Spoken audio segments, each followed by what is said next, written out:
Assalamu alaikum students. So you can see that here is a question which is saying water waves of wavelength lambda are incident normally on an obstacle with a narrow gap. The width of the gap is equal to lambda.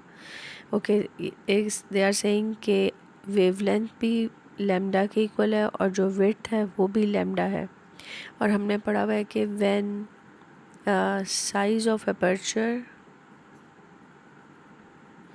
and wavelength hitting that aperture,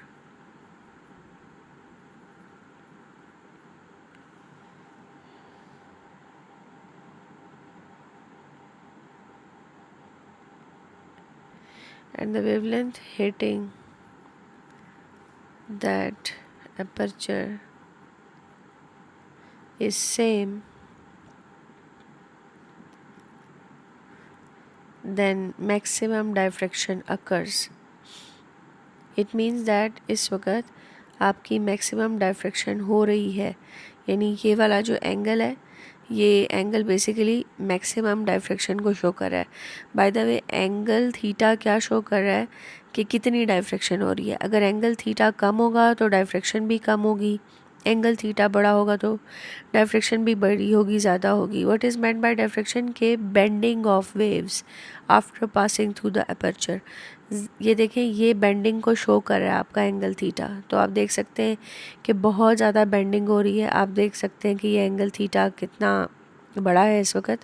तो diffraction की जो amount है वो angle theta से represent होगी.